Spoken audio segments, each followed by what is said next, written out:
Kalami sa inununa ni Maring Ebelim.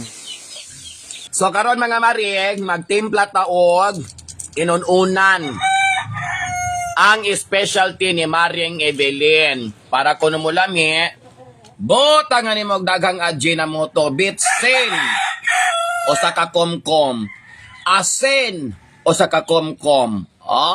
Madahag dili mo lami ilang imong inununan. Dugangan pag-asin. Nakagaunon gikan sa Pacific Ocean.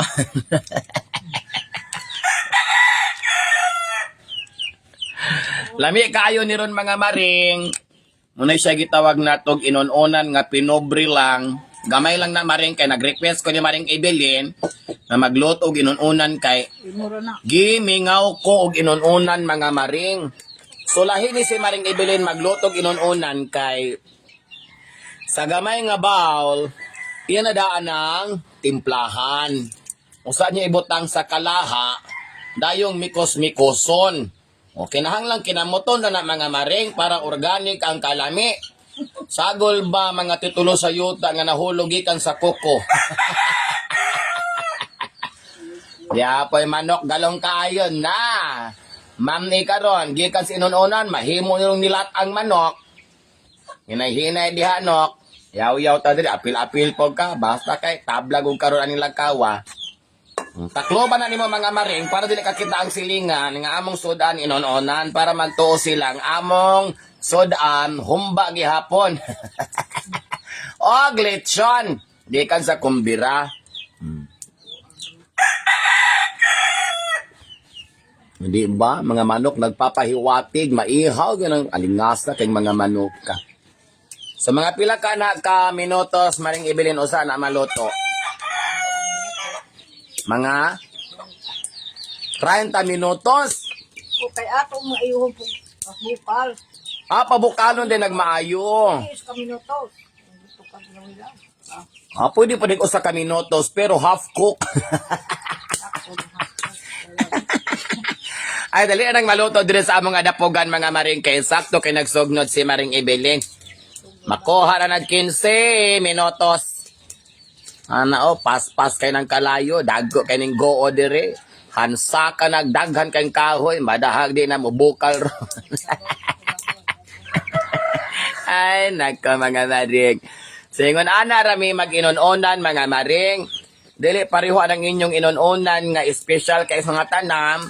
Daghan pang sagol-sagol, daghan pang butang-butang o kaning ni orang saging nga inyo potos-potoson. Diri sa amo diretso na butang skalaha kay gadali mi. Wa nay oras. Diri na potos-potoson kay wa tay punuan og saging. So paaboton na nato na mga Maring nga mo bukal. Inig bukal ana, iluwan og usob, kung lami na ang timpla, daog na. Kung makulang, dugangan na pag bitsin para mga larag ning ato mga hubon-hubon wa nay buhok mga bilin.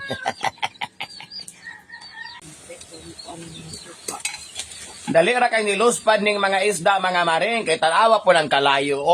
Normal ba na nga nilutuan mga Maring? Mura magidauban ni atong inununan kapaspas kay sa kalayo. Nagpalayo guys Maring Evelyn kay basig maapil siya kasunog ana iyang giluto ng inununan. Okay, ikaw inununan mga Maring, mo give up gyud ka sa kakusog sa kalayo. Tanawa, kalami kaayo sa inununan. Tulakhang na mga Maring, Kristo kaayo, gikan sa kadagatan sa Narnia. Na siya niya. Ang kulang na lang ana mga Maring, ingon si Maring Evelyn, butangan niya og mantika. Human na butang mantika. Gibutangan na niya nagmantika mga Maring, kay para gyud kuno, ang iyang kalami muorsa. Mamura kunog sardinas. So inununan nga katunga sardinas. Katunga sunog.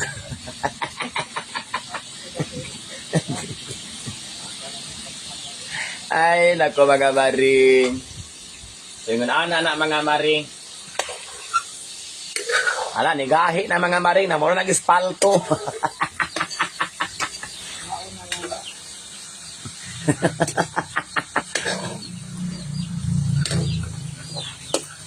Murag wa nalipay si Maring Ibel sa resulta sa iyang inununan.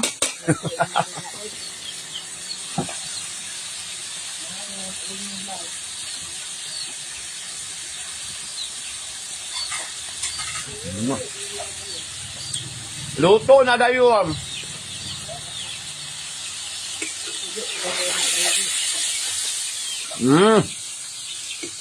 Kalame sa inununan ni Maring Ebelim. Naluto rag walay 30 minutos. Ilang ko ng isda. Hanggang ngayon. Tarong puga ning pagkaluto ang mga Maring. Tawag na po ka na. Perfect kay mga Maring oh.